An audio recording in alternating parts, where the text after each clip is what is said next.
Hello everybody. In the series of learning every day, just we are trying to grasp something. We have just provided all the informations related to topics after topics, and in the last 4 days we are just trying to learn the topic related to passive voice और यहाँ हमने जो passive voice का जो topic है उस topic में हमने एक चीज़ यहाँ पर महसूस की थी कि जो बेसिक जो फंडा है पैसिव वॉइस को चेंज करने का, उसमें हमें एचवी और वर्ब को पहचानना पड़ेगा। एक बार हमने एचवी और वर्ब पहचान ली तो उसी के अकॉर्डिंग हम लोगों को चेंज करना होता है पैसिव वॉइस में। दो काम करने थे, ऑब्जेक्ट को आगे ला के सब्जेक्ट बनाना है और सब्जेक्ट को जनरली वाक्य के पीछे ले जाकर बाई से जोड़ना है। आज हम लोग कुछ डिस्कस करेंगे कॉम्प्लिकेटेड सेंटेंसेस के बारे में। चेक कीजिएगा, थोड़ा सा अटेंटिव आपको ज़्यादा होना पड़ेगा so that we may just learn much more. आज हम लोग जो सीखने जा रहे हैं उस सेंटेंस में एक स्ट्रक्चर हम लोग देखते हैं, सब्जेक्ट, एचवी, मेन वर्ब और यहाँ आ जाए हम लोगों के पास में दैट और सब्जेक्ट, एचवी, मेन वर्ब और वाक्य के अंत में फुल स्टॉप आ जाए। इसका अर्थ ये हुआ कि हमारे पास ऑब्जेक्ट नहीं दिया हुआ है, कॉम्प्लिकेटेड है। जो मोस्टली हम लोग कॉम्पिटिटिव एग्जाम्स के अंदर जो अलग अलग तरह के हम लोग देखते हैं उनमें से कुछ हमें सीखना पड़ेगा कि एचवी सब्जेक्ट आ गया, एचवी आ गई, मेन वर्ब, लेकिन ऑब्जेक्ट हमारे पास सही नहीं, बल्कि लिंकिंग डिवाइस दैट आ गया और उसके बाद दूसरा सेंटेंस स्टार्ट हो गया है। जबकि हम जब पैसिव बनाते हैं तो ये हमारे को एक रिक्वायरमेंट होती है कि एक ऑब्जेक्ट हमारे पास हो ताकि हम उस ऑब्जेक्ट को आगे लाके सब्जेक्ट बनाते हैं। यदि आपका दिया गया वाक्य इस टाइप का है, एक्टिव वॉइस, हम जब इसको पैसिव वॉइस में बदलेंगे तो हमें क्या करना पड़ेगा, ये जो दैट आ रहा है जहां से सेकंड सेंटेंस स्टार्ट हो गया है उसके पहले हमारे पास ऑब्जेक्ट नहीं है, तब हमें ऑब्जेक्ट के रूप में इट मानना पड़ेगा। अब हम लोग यहाँ चेक करते हैं, हमारे पास ऑब्जेक्ट के रूप में हम लोग लाएंगे इट, फिर एचवी, फिर आवश्यकता अनुसार बी, बीन और बीन का प्रयोग साथ में वर्ब की थर्ड फॉर्म। ये जो हमने एचवी पहचानी है उसके आधार पर हमें इसको चेक करना पड़ेगा और स्ट्रक्चर के रूप में हमने इट का प्रयोग यहाँ पर डमी सब्जेक्ट के रूप में किया है। वाकई इट है नहीं, ये जब हमारे पास सब्जेक्ट क्लियर नहीं हो तो हम इट या देयर का प्रयोग क्लियरली करते हैं। यहाँ हमने जो सब्जेक्ट यूज करना है वो सब्जेक्ट के रूप में हमने यहाँ इट को चूज किया, फिर जैसी वर्ब और मेन वर्ब आई थी उसी के अनुसार एचवी, मॉडल होने पर be, present perfect, past perfect या फ्यूचर परफेक्ट होने पर बीन और कंटिन्यूअस टेंस होने पर बीइंग का प्रयोग करते हुए वर्ब को थर्ड फॉर्म में बदल देंगे। फिर ये जो दैट है ये अपनी जगह रह जाएगा और बाकी जो सेंटेंस है उसको हम एज इट इज आगे लिखते चले जाएंगे और वाक्य के अंत में आ जाएगा फुल स्टॉप। कैसे, शायद समझ में नहीं आया होगा, 2-3 उदाहरण हम लोग यहाँ देखेंगे तो उससे हमारे को बिल्कुल स्थिति क्लियर हो जाएगी। आज आइए चेक करते हैं। पीपल बिलीव दैट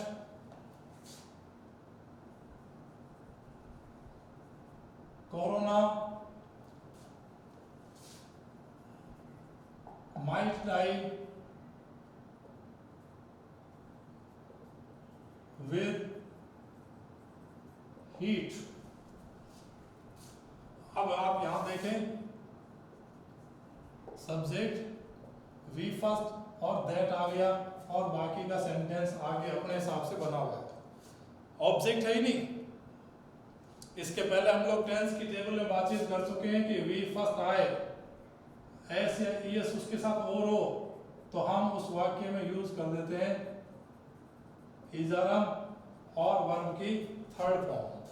अब ये जो सेंटेंस आ रहा है वी फर्स्ट के साथ एस और एस, इजरम प्लस थर्ड फॉर्म, हमें इस वी फर्स्ट के कारण यूज करना है इजरम थर्ड, और स्ट्रक्चर हम लोग लाएंगे it.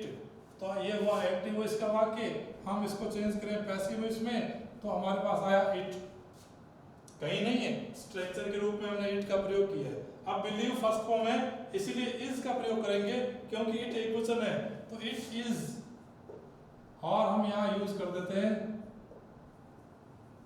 It is believed, it is believed. अब इस सब्जेक्ट की आवश्यकता नहीं होगी क्योंकि ये सारे अनइम्पोर्टेंट एजेंट्स कहलाते हैं और अनइम्पोर्टेंट एजेंट्स हट जाते हैं, यहां हम लोग यूज करेंगे दैट। और second sentence corona might die with it, और एज इट इज सेंटेंस अपनी जगह पढ़ा रह जाएगा।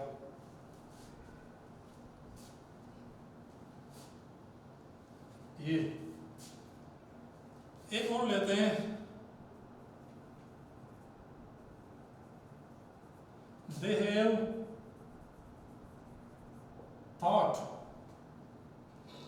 they have thought that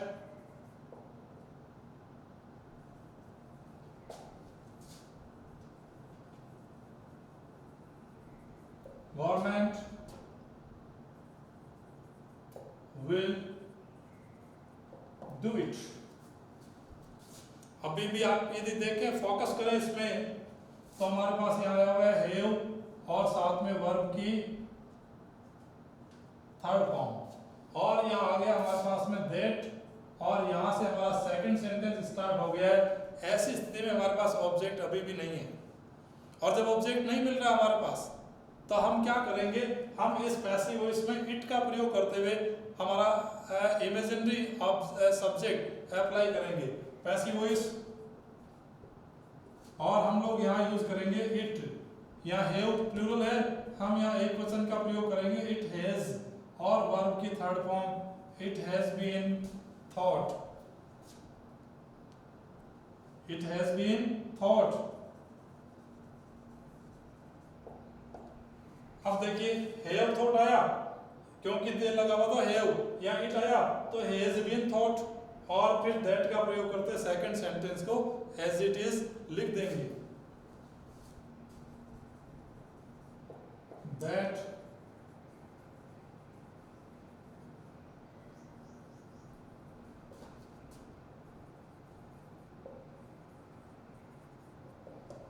ये एक सेंटेंस और लेंगे,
इज आईएनजी। तो जैसे हमने इज आईएनजी देखा, बीइंग का प्रयोग करना है, अब हमने पैसिव बनाना है इट इज, और आईएनजी को हटाने के लिए हम लोग यहाँ यूज करेंगे बीइंग और डेस्ट्रॉय की थर्ड फॉर्म डेस्ट्रॉयड। बचा क्या, that Mohan has produced today, वो अपनी जगह रह जाएगा।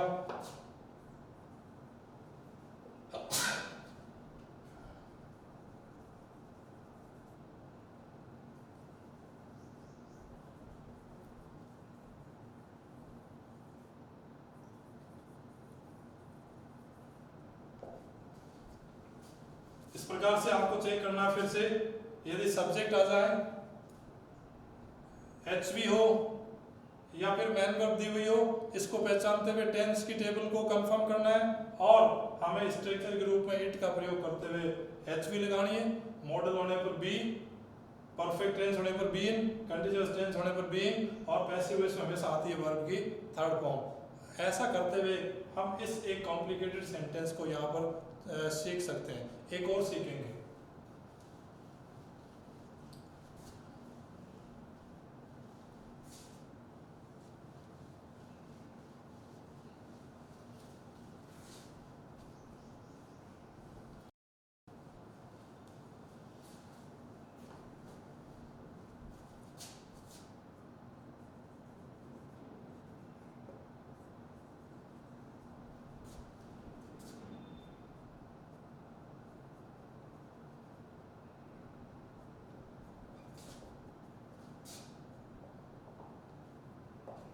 यदि दिया गया वाक्य देयर से स्टार्ट होता हो, इज आर आई जैसा नाउन है उसी के अनुसार इज आर में से कोई एक लगेगा। सिंगुलर नाउन है तो इज और प्लूरल नाउन है तो आर।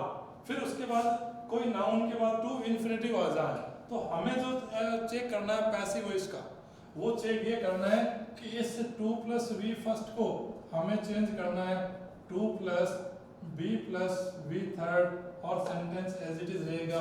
इसका अर्थ ये हुआ active voice, passive voice, there is are plus noun अपनी जगह रहेगा और प्लस। ऐसे वाक्य जैसे एक वाक्य लिखते हैं there is nothing to do here, यहां करने को कुछ नहीं है। There is nothing to do here, अब हमारे पास देयर आया हुआ है, इज और नथिंग, फिर हमारे पास आ गया टू प्लस बी फर्स्ट। तो हम इस सेंटेंस का पैसिव जब बनाएंगे तो हमारे पास ये रहेगा there is nothing to be और डू का थर्ड फॉर्म कर देंगे डन। ये बन गया इसका passive voice, to be done here. एक और लिखते हैं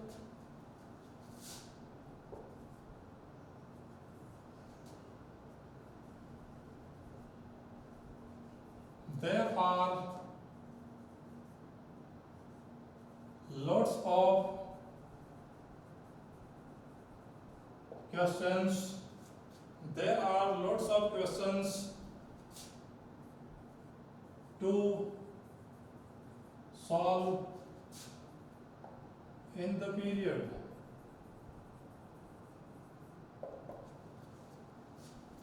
There are lots of questions to solve in the period, हमारे पास यहाँ दिया हुआ है to solve और there से सेंटेंस स्टार्ट है।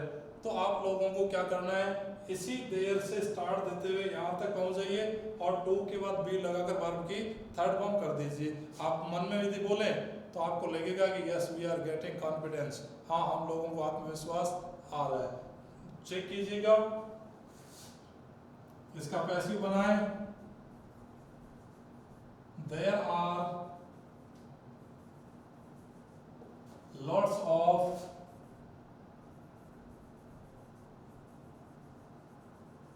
questions, टू के बाद बी लगाकर वर्ब की third form to be solved. there are lots of questions to be solved और बचा हुआ जो हिस्सा है उसको हम यहाँ पर यूज कर दें in the पीरियड और ये हमारा सेंटेंस कंप्लीट हो जाता है। इस स्थिति को आप समझने की कोशिश कीजिएगा कि ये दूसरा टाइप का कॉम्प्लिकेटेड सेंटेंस है जिसमें हमें टू के बाद फर्स्ट फॉर्म नजर आ रही है और इस टू के बाद फर्स्ट फॉर्म को हमने चेंज कर दिया है to be third, to be third. जितने भी सेंटेंस थे इसमें टू डू और हमने यहाँ कर दिया टू बी डन। ये सेंटेंस आपको समझना होगा। एक और स्ट्रक्चर हम लोग यहां पर लेंगे,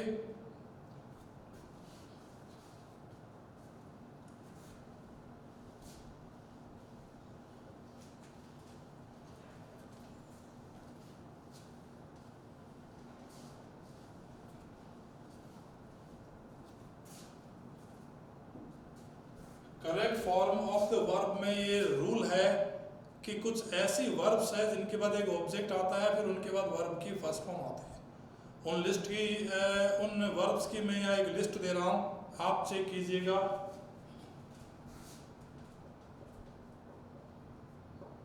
अंग्रेजी में let, make, see, hear, help, bid, notice, observe,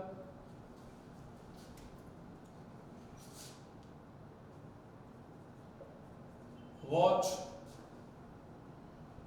let me say here, help, bid, notice, observe, watch।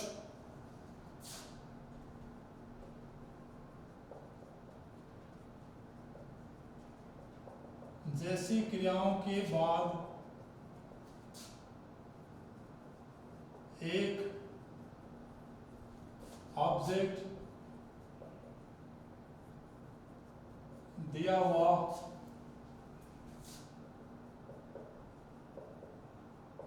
होता है तथा इस ऑब्जेक्ट के बाद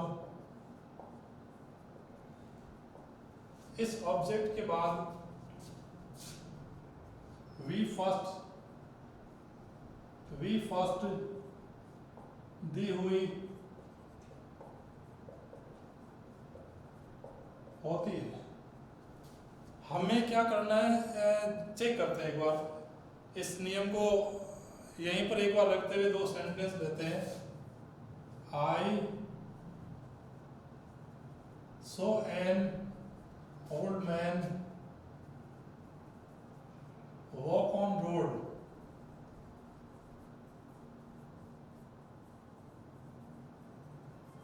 यस्टरडे। ऊपर का जो रूल है उस रूल को चेक करते हैं कि यहां लिखा हुआ है सी का सेकंड फॉर्म आ गया सो, इसके बाद एक ऑब्जेक्ट, तो ये हो गया हमारे पास में ऑब्जेक्ट।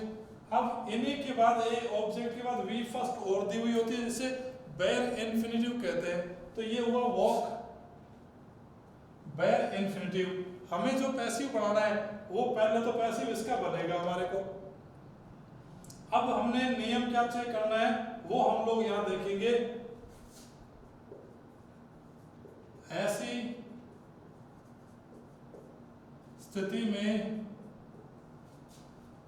पैसिव वॉइस में ऑब्जेक्ट को आगे लाने पर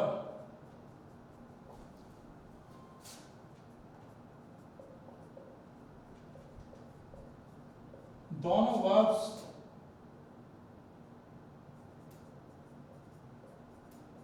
पास हो जाएगी, आ जाती लिख देते हैं।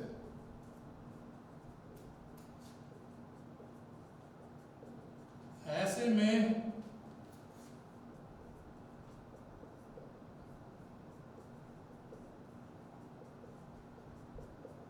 दोनों क्रियाओं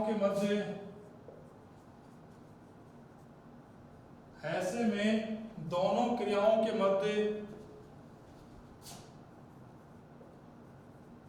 टू का प्रयोग किया जाता है।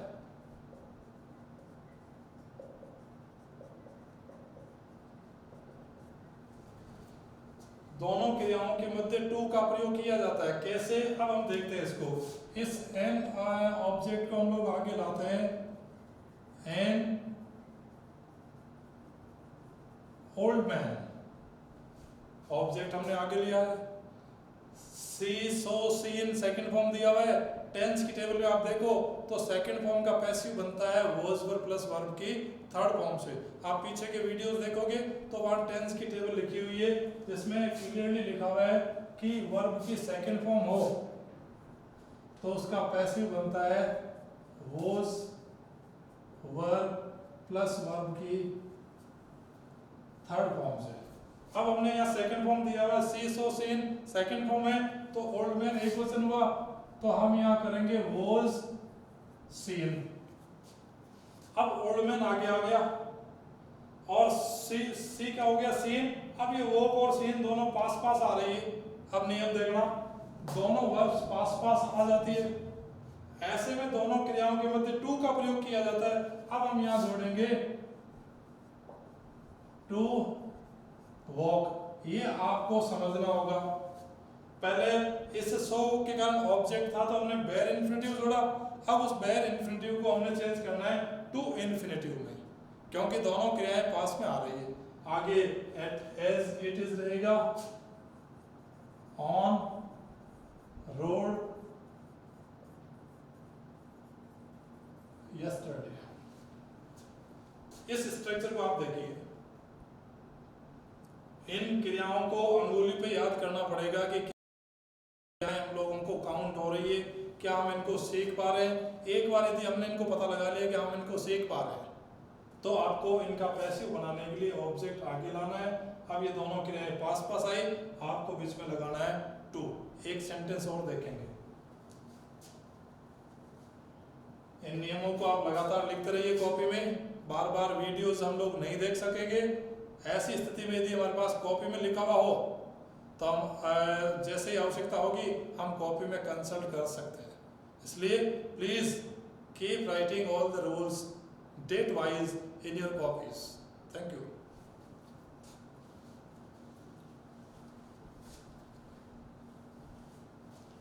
नंबर एक और सेंटेंस देखते हैं। She made me laugh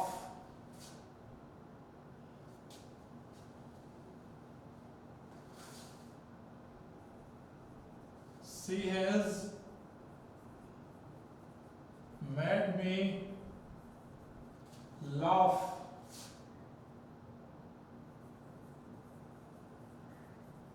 recently। अब इसमें आ गया मेड, जो कि मेक का सेकंड और थर्ड फॉर्म है। फिर एक ऑब्जेक्ट हो गया हमारे पास यहाँ पर, और लाफ आ गई वर्ब की फर्स्ट फॉर्म। जैसे हम ऑब्जेक्ट को आगे ट्रांसफर करेंगे, मेड लाफ दोनों नजदीक नजदीक हो जाएगी, तो आपको नियम चेक करना पड़ेगा कि हमें यहाँ टू लगाकर वर्ब की फर्स्ट फॉर्म का प्रयोग करना है। आइए देखते हैं। इससे मी को आगे लाएं, आई, हेज का हम लोग यहाँ यूज कर देते हैं आई हैव, क्योंकि सी के हिसाब से हेज लगा है, आई के हिसाब से हमें यहाँ चेक करना पड़ेगा हैव। आई हैव बीन,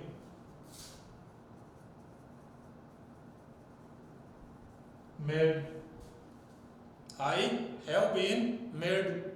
अब ये मी आगे चला गया तो हमारे पास वर्ब आ रही है लाफ, तो हमने एक बार यहाँ लिखा लाफ। अब दो क्रियाएं पास पास आ गई, जो कि इंग्लिश में सही नहीं माना जाता है।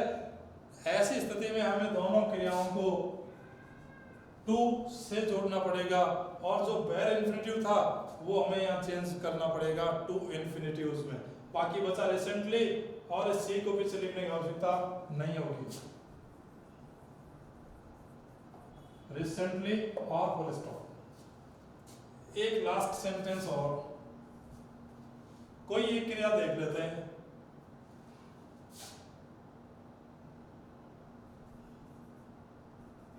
He is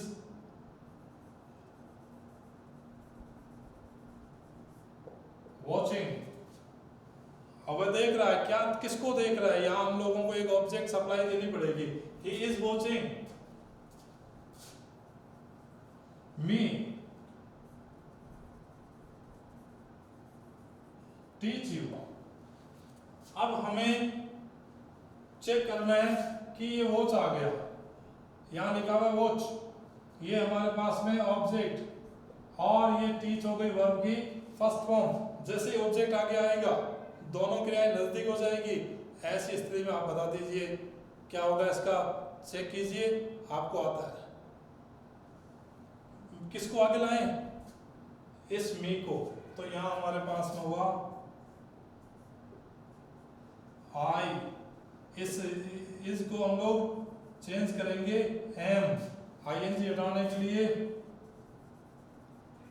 बीइंग, अब वर्ब की थर्ड फॉर्म कर देंगे वॉस्ट, आई एम बीइंग वॉस्ट। अब जैसे हमने आई एम बीइंग वॉस्ट यहाँ लगाया, ये टीच बच गई हमारी, क्योंकि मी को तो हमने सब्जेक्टिव केस में आगे लिया है।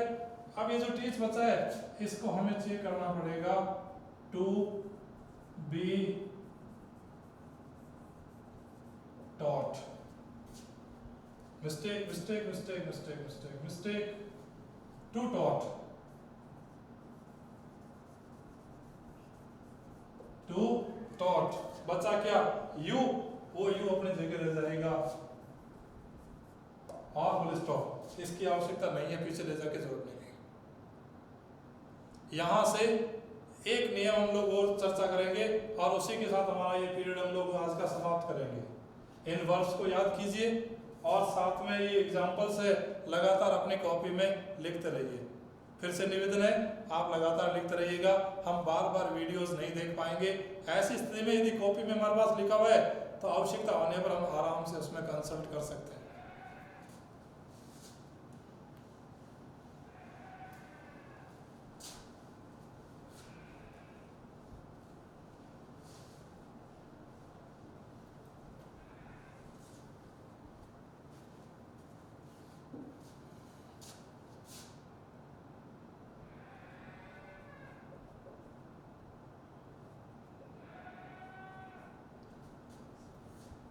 Satisfied,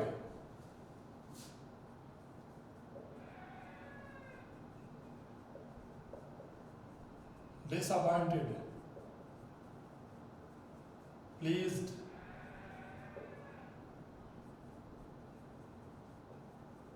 displeased,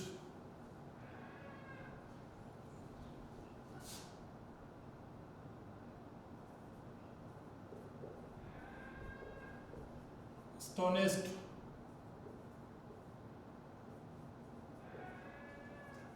surprised.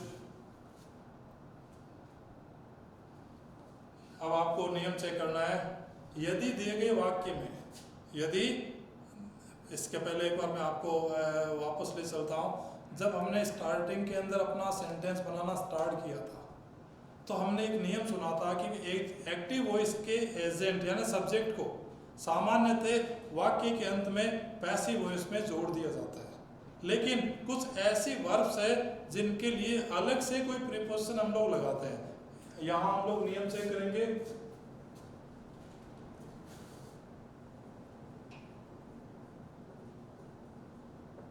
यदि दिए गए अंग्रेजी के वाक्य में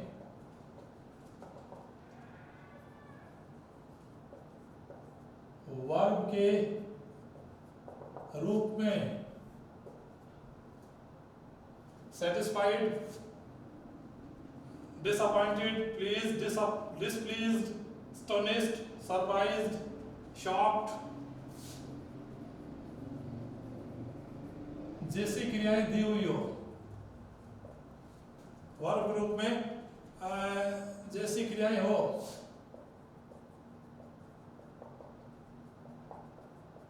तो पैसिव वॉइस में एजेंट को एट या विद से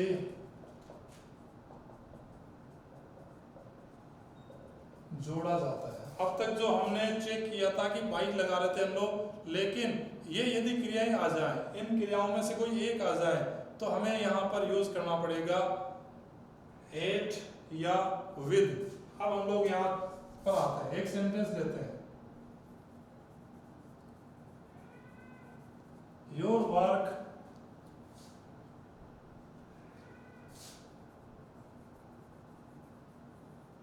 surprised me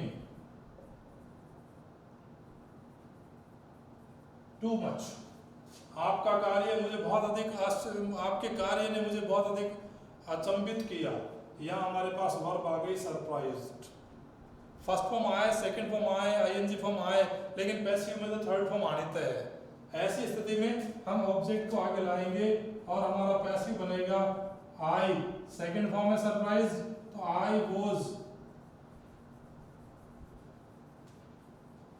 surprised, I was surprised. अब हमें टू मच को अपनी जगह रखना है, टू मच, और यहां हम लोग करेंगे इट विद योर वर्क कर दीजिए ये। इन क्रियाओं को आपको अंगुली के ऊपर फिर से काउंट करना पड़ेगा। दो और क्रियाएं। नंबर 2, ये एक रूल हम लोग यहाँ काउंट करते हैं। नंबर सेकंड को भी देखते हैं।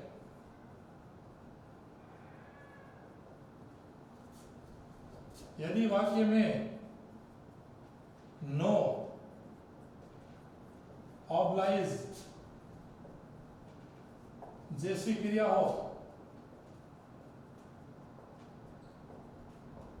तो पैसिव वॉइस में एजेंट को टू से जोड़ा जाता है।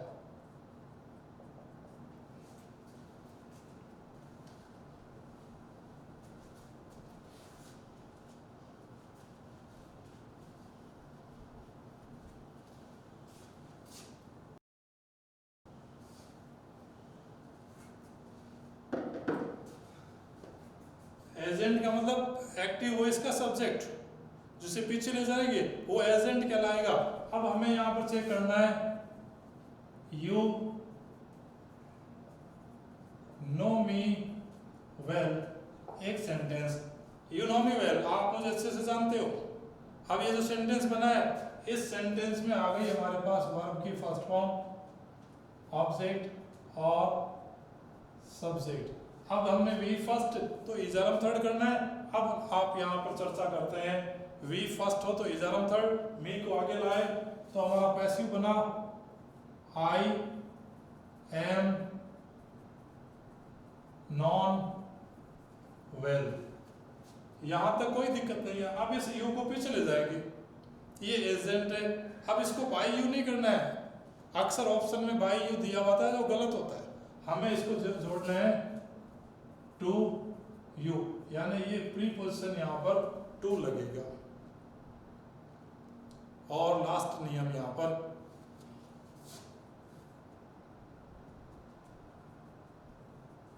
यदि वाक्य में वर्ब के रूप में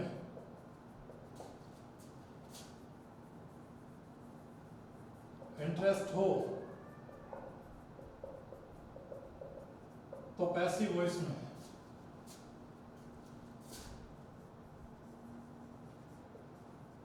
एजेंट को